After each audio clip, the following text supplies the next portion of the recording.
ஹல்லேலூயா. எடுத்தவர்கள் வாசிக்கலாம்.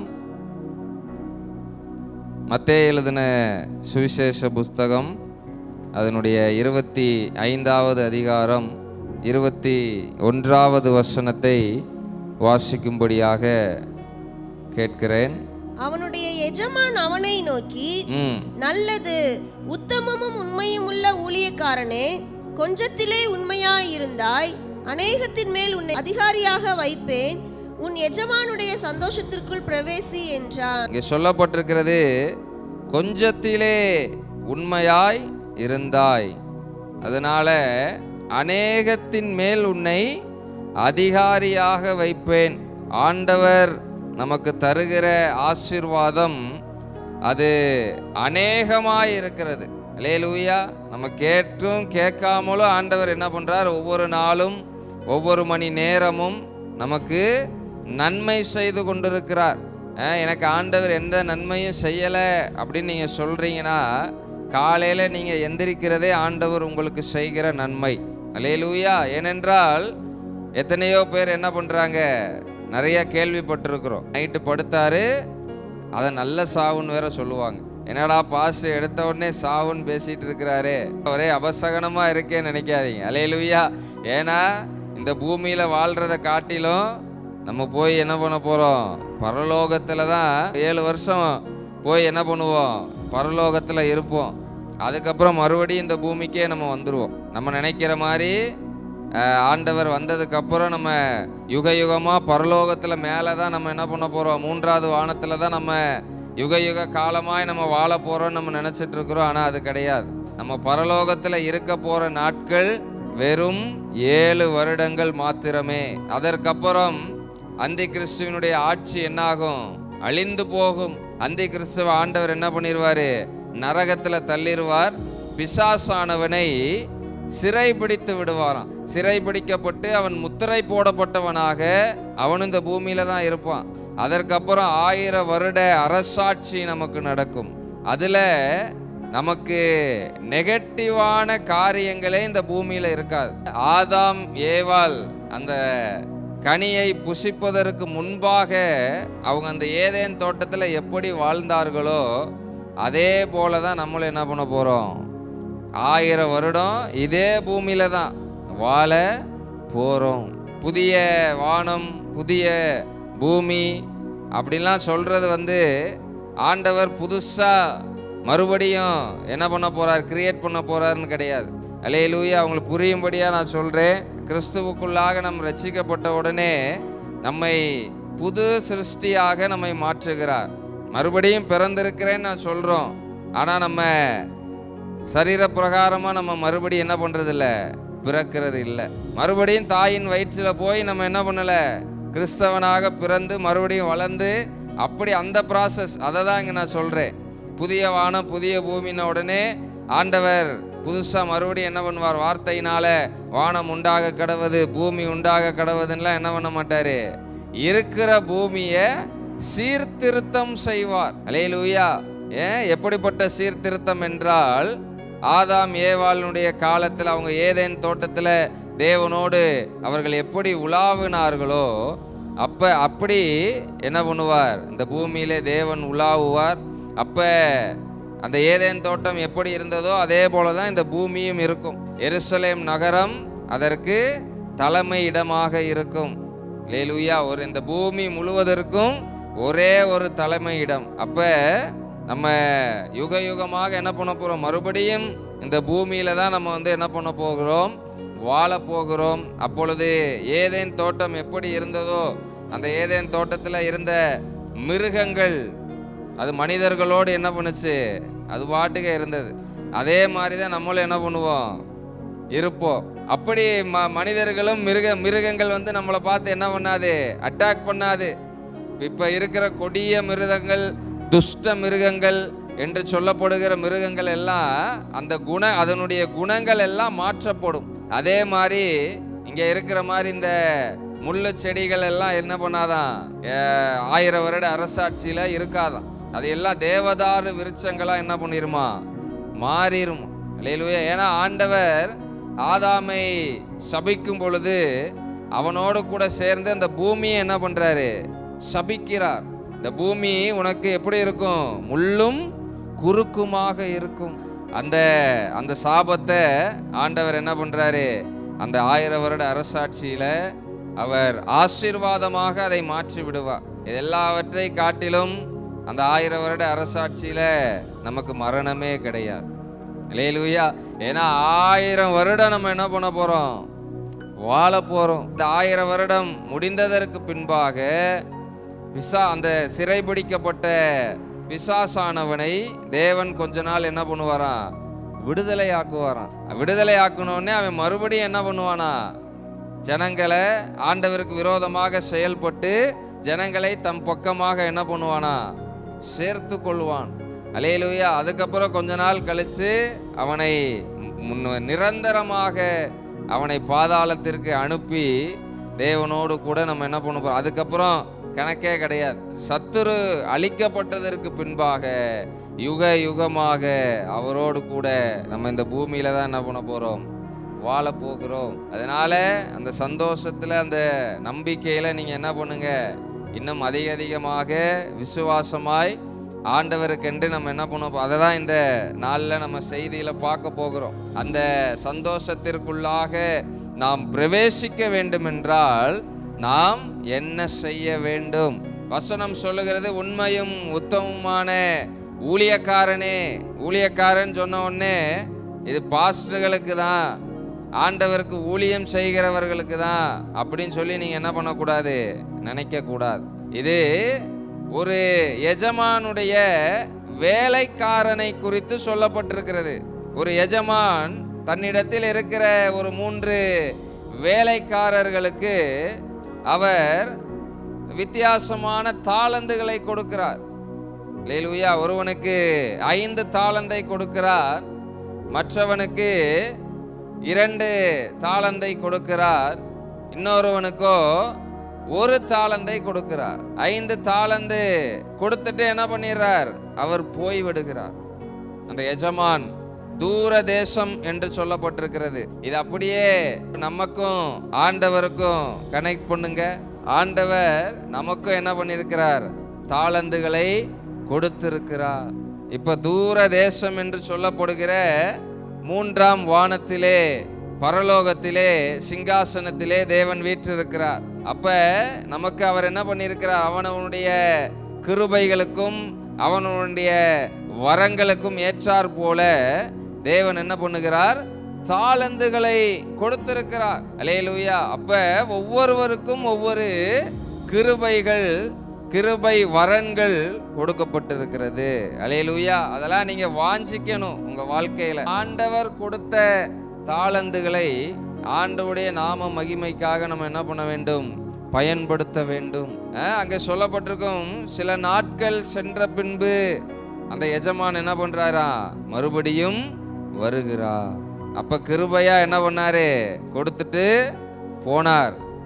திரும்பி வரும் பொழுது கணக்கு கேட்கிறவராக அவர் வருவார். உன்னை நம்பி இத்தனை தாளந்துகளை கொடுத்தேனே, நீ அதை என்ன பண்ணியிருக்கிற? உன்னை நம்பி இத்தனை கிருபா வரன்களை நான் கொடுத்தேனே, அதை நீ எப்படி பயன்படுத்தி இருக்கிறாய்? அல்லேலூயா. 2 பேர் அதுல என்ன பண்ணிடுறாங்க? அவர்களுக்கு கொடுக்கப்பட்ட தாளந்தை அவர்கள் சரியாக பயன்படுத்தினார்கள். அல்லேலூயா. 5 தாளந்து கொடுத்தவன் என்ன பண்றான்? நான் அந்த 5 தாளந்தை வைத்து மற்றொரு 5 தாளந்தை நான் சம்பாதித்திருக்கிறேன். 2 தாளந்தை பெற்றுக்கொண்டவன் சொல்லுகிறான், நான் இந்த 2 தாளந்தை வைத்து மற்றொரு 2 தாளந்தை என்ன பண்ணியிருக்கிறேன்? சம்பாதித்திருக்கிறேன். அப்போ ஆண்டவர் நமக்கு கொடுக்கிற கிருபைகள், நமக்கு கிருபைகள் அதிகமாக கொடுக்கப்படுகிறது. வரன்கள், அதாவது திறமைகள் அதிகமாக கொடுக்கப்படுகிறது என்றால், எவனுக்கு அதிகமாக கொடுக்கப்படுகிறதோ அவனிடத்தில் அதிகம் கேட்கப்படும். அவர் கொடுத்த கொஞ்ச தாளந்துகள்ல நம்ம எவ்வளவு உண்மையா இருக்கிறோம் அதை ஆண்டவர் பார்க்கிறார். உங்க பிள்ளைகளுக்கு ஆண்டவர் என்ன திறமைகளை கொடுத்திருக்கிறார் என்று சொல்லி நீங்க என்ன பண்ணணும்?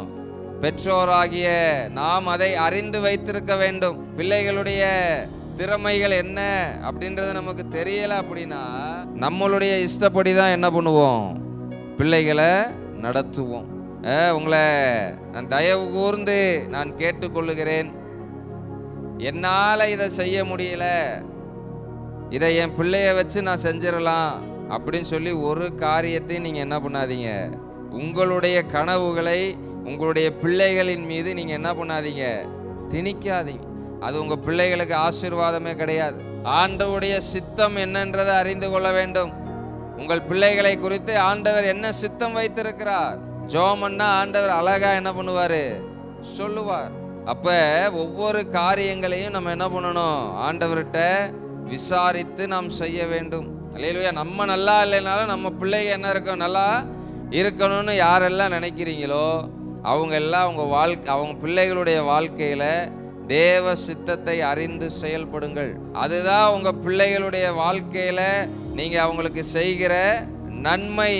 சிலர் என்ன பண்ணுவாங்க, நல்லா வளர்த்துருவாங்க, ஆனா இந்த திருமண காரியத்துல மட்டும் என்ன பண்ணிடுவாங்க, தவறு பண்ணிடுவாங்க. அந்த பிள்ளை பிறந்ததுல இருந்தே எங்க வந்திருக்கும், சபைக்கு வந்திருக்கும். ஆனா கல்யாணம் பண்ணி கொடுக்கறது போய் என்ன பண்ணிடுவாங்க, சொந்தக்காரன் சொன்னா இந்து குடும்பத்துல போய் கல்யாணம் பண்ணி கொடுத்துறது.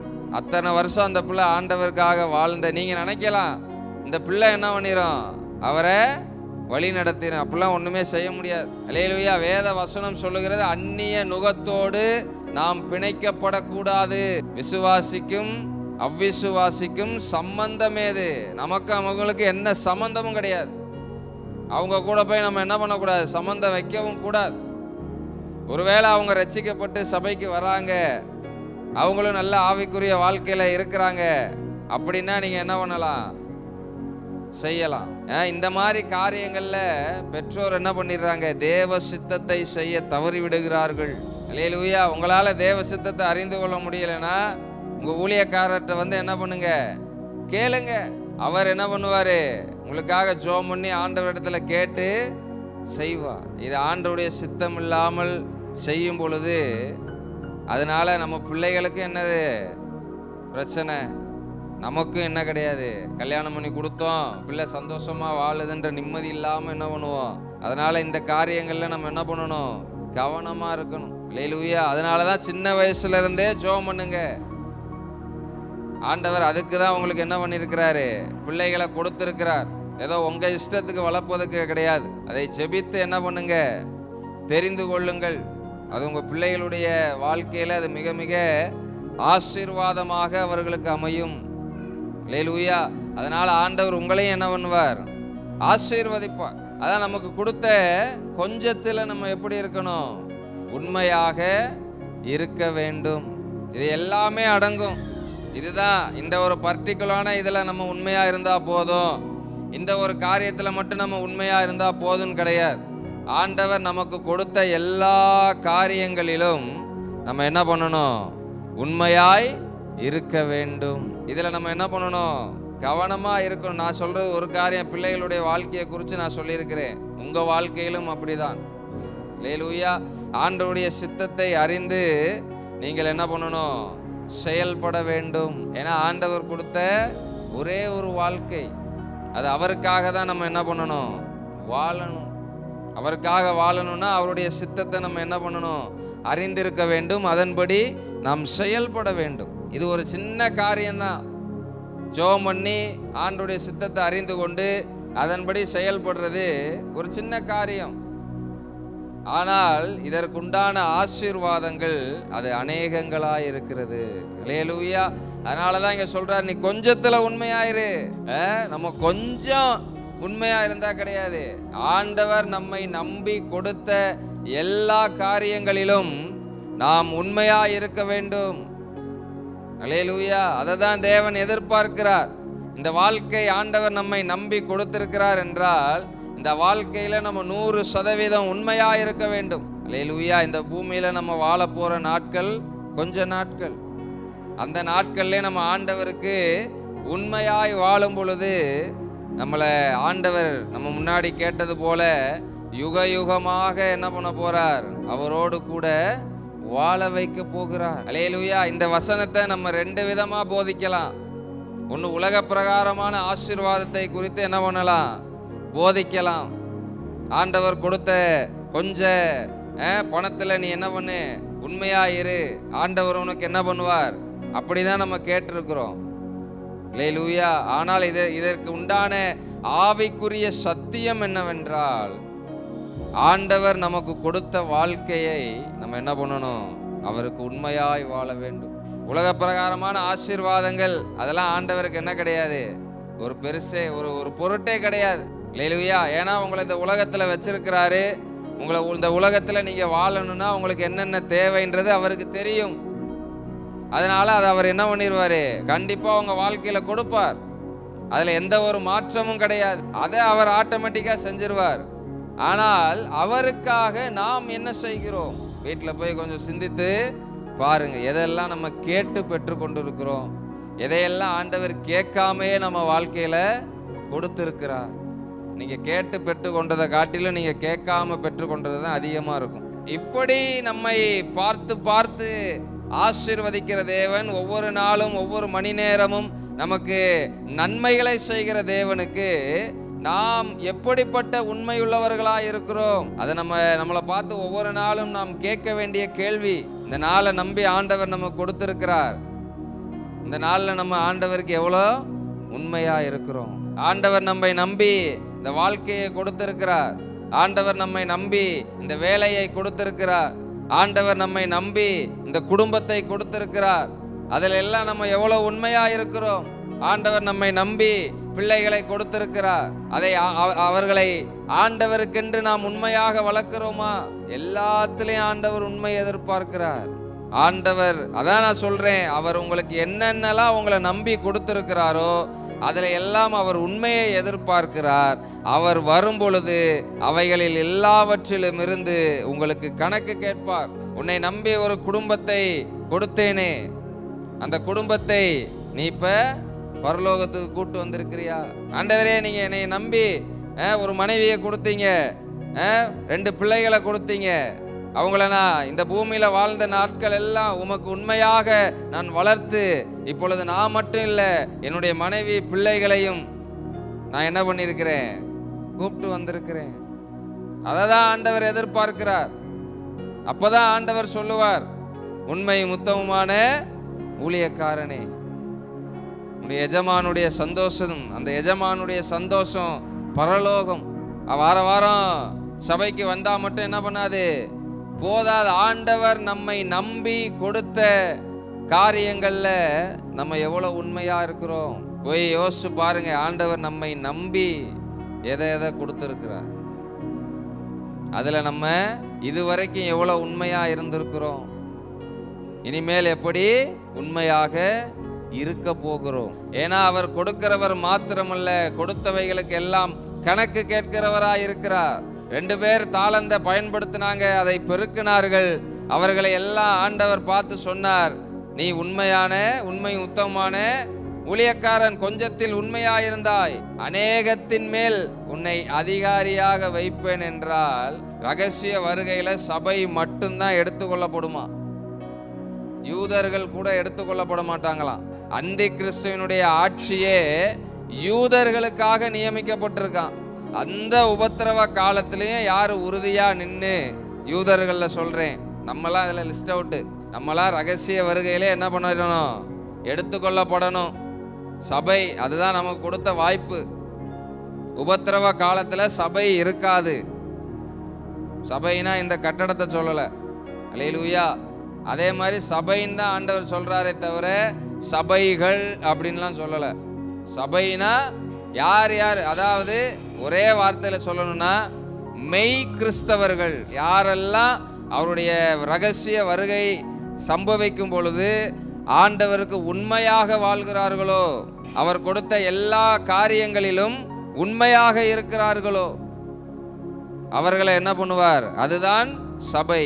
இந்த சபைகள்லையும் கைவிடப்படுகிறவர்கள் என்ன பண்ணுவாங்க, இருப்பாங்க.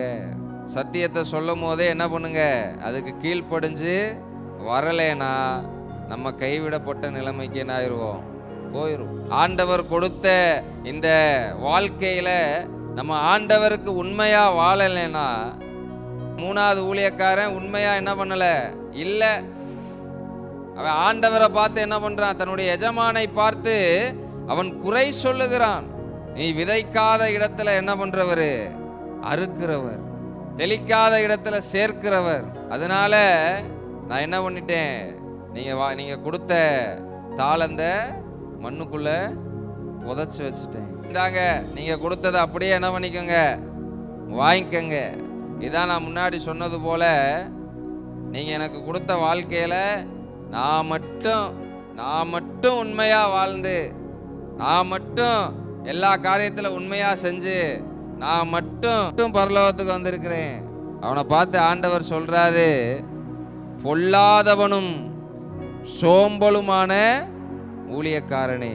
ஆண்டவருடைய வருகை வரைக்கும் நான் விசுவாசியாவே இருந்துட்டு அல்லேலூயா பரலோகத்தில் இடம் பிடிக்க முடியாது. இவனை கொண்டு போய் என்ன பண்ணுங்க, இருள போடுங்கன்றாரு. அங்க அழுகையும் பற்கடிப்பும் இருக்கும். நரகத்தை குறித்து சொல்லப்பட்டிருக்கிறது. நம்ம கிறிஸ்தவர்களா இருக்கலாம், எத்தனை வருஷ கிறிஸ்தவர்களா இருக்கலாம், பாரம்பரிய கிறிஸ்தவ யாராவனா இருக்கலாம். ஆண்டவர் கொடுத்த வாழ்க்கையில நாம் அவர் எதிர்பார்க்கிற உண்மையை நாம் வெளிப்படுத்தவில்லை என்றால் நமக்கு என்னதுதான், நரகம். அல்லேலூயா. அதனால நம்ம என்ன பண்ணணும், கவனமாக வாழ வேண்டும். ஆண்டவர் கொடுத்த இந்த வாழ்க்கையை நம்ம எப்படி வாழணும், கவனமாய் வாழ வேண்டும். எல்லாம் இப்ப சொல்லும் போது என்ன பண்ணலாம், உங்களுக்கு பாஸ் ஏதோ நெகட்டிவா பேசுறாருன்ற மாதிரி தோணலாம். ஆனால் இதுதான் உண்மை.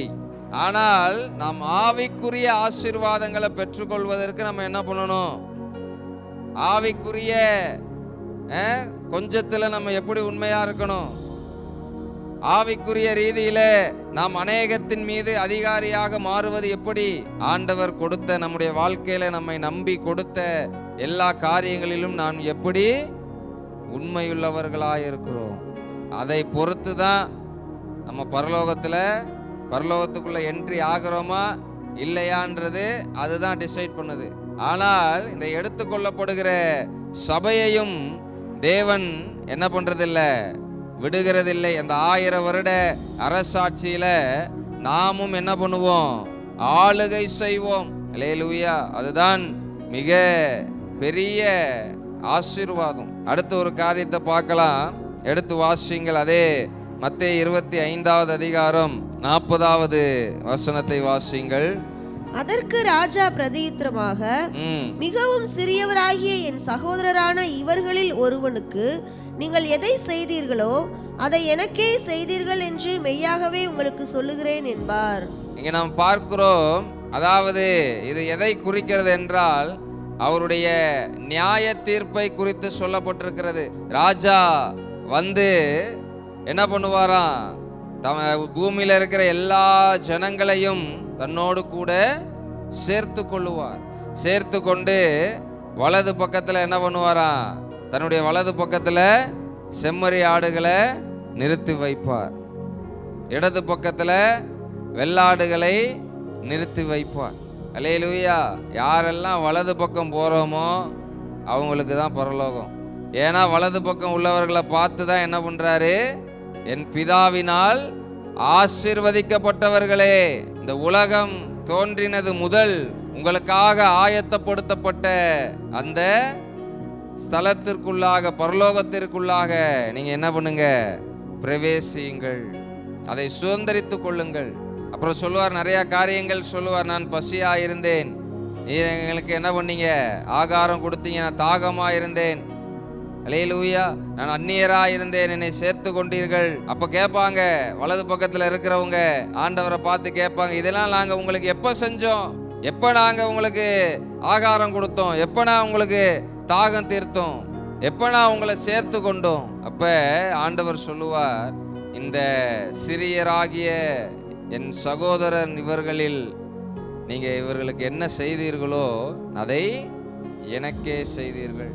நம்முடைய கண்களுக்கு முன்பாக யாரெல்லாம் கஷ்டப்படுறாங்களோ அவங்களுக்கு நம்ம என்ன பண்ணணும், உதவி செய்யணும். இதுலயும் என்ன பண்ணக்கூடாது, ஆண்டவர் என்னை ஆசீர்வதிக்கட்டும், நான் என்ன பண்றேன். ஆனா ஆண்டவர் சொல்றார், நமக்கு கொடுத்த கொஞ்சத்துல நம்ம அவங்களுக்கு என்ன பண்ணணுமா? உதவி செய்யணும். அல்லேலூயா. நம்மகிட்ட 2 ட்ரெஸ் இருக்கா? ஒரு ட்ரெஸ் என்ன பண்ணுங்க, இல்லாதவங்களுக்கு கொடுங்க. ஃபர்ஸ்ட் ஆண்டவர் நமக்கு கொடுத்த எல்லா காரியங்களிலும் நம்ம என்ன பண்ணணும்? கொஞ்சத்திலையும் நம்ம உண்மையா இருக்கணும். 2வது ஆண்டவர் நமக்கு கொடுத்த கொஞ்சத்துல நம்ம மற்றவர்களுக்கு என்ன பண்ணணும்? கொடுத்து உதவி செய்யணும். ஏன்னா நம்ம அவங்களுக்கு உதவி செய்யறது தேவனுக்கே நாம் செய்த கைமாறாக இருக்கிறது. ஒருவேளை சாப்பாடு கூட சாப்பிடாம அநேக ஜனங்கள் இந்த பூமியில் என்ன பண்றாங்க? வாழ்ந்து கொண்டு இருக்கிறாங்க.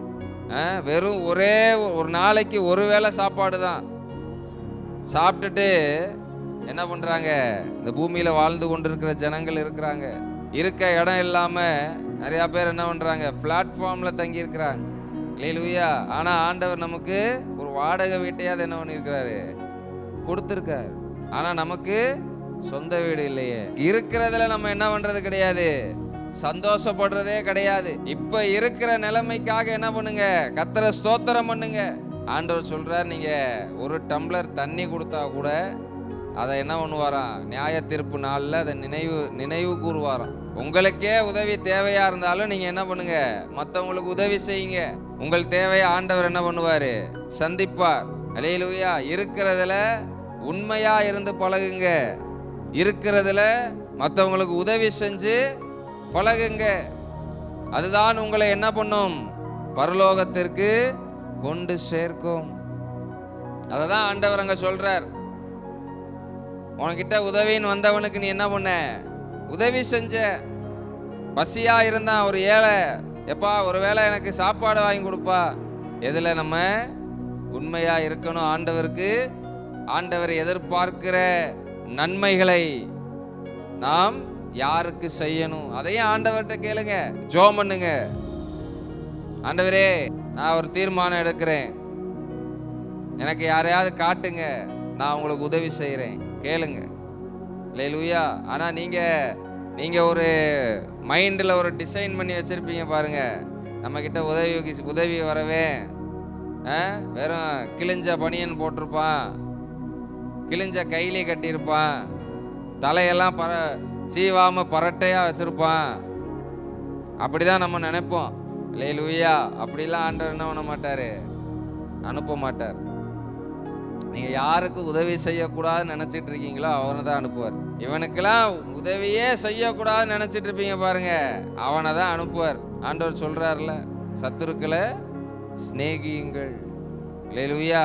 அந்த சத்துரு யாருன்னு சொல்லிட்டார். உன் வீட்டாரே உனக்கு சத்துரு. அவன் சத்துருன்னு ஆண்டவரே சொல்லிட்டாரு. அவன் சத்துருவா நிற்கிறியான்னு நீங்கள் அவன் மேலே கோவப்பட்டு என்ன பிரயோஜனம்? அல்லேலூயா. அவனை கவலைப்படாம அந்த சத்துருவை தான் ஆண்டவர் என்ன பண்ண சொல்றாரு? நேசிக்க சொல்றார். இடம் தகராறு, அந்த தகராறு, இந்த தகராறுன்னு வருஷ கணக்கா பேசாம உட்காந்துருப்பீங்க பாருங்க, அந்த சத்துருவை தான் நேசிக்க சொல்றார். நாளைக்கே என்ன பண்ணலாம்? அவன் வந்து உங்க வாசல்ல எனக்கு ஒரு உதவி செய்யணும் வந்து நிக்கலாம். ஆண்டவரே அனுப்புவார். அவனுக்கு நீங்க செய்யற உதவி தான் ஆண்டவருக்கு செய்யற உதவி. அல்லேலூயா. இதுல தான் ஆண்டவர் நம்மளை சோதிப்பார். இதுல தான் ஆண்டவர் நம்மளை ஏமாத்தினவனா கூட இருக்கலாம். அவன் வந்து உதவி நின்னா நம்ம செய்யணும். அதுதான் கிறிஸ்துவின் அன்பு. நீ என்னை ஏமாத்தினில, இப்படிப்பட்ட நிலைமைக்கு வருவேன்னு தெரியும் நீங்க சொன்னீங்கன்னா நீங்க சாத்தானோட பிள்ளைங்க. நீங்க ஆண்டவரோட பிள்ளைன்னு சொல்லிக்கிறதுக்கே உங்களுக்கு என்ன கிடையாது? தகுதி கிடையாது. நீங்க திரும்பி அதே பகையை செலுத்துறனால உங்க பிரச்சனை தீருமா? சமாதானம் ஆயிருவீங்களா? சொல்லுங்க. அதே நீங்க அவனுக்கு பதிலா அன்பை செலுத்தி பாருங்க, ஆண்டவர் உங்களை என்ன பண்ணுவாரு? நெஞ்ச தட்டிக்கிட்டு பிதா கிட்ட சொல்லுவார், என் பிள்ளை அவனுக்கு துரோகம் பண்ணியிருந்தாலும் அவனை ஏமாத்திருந்தாலும் அவனுக்கு என்ன பண்றா? அந்த அன்பை தான், அந்த அன்புக்கு பேரு தான் கிறிஸ்துவின் அன்பு. சத்துருவை சிநேகிக்காம உங்க காணிக்கை கூட ஏற்றுக்கொள்ளப்படாது. நம்ம மேல முதல்ல என்ன தப்பு இருக்குன்னு பாருங்க.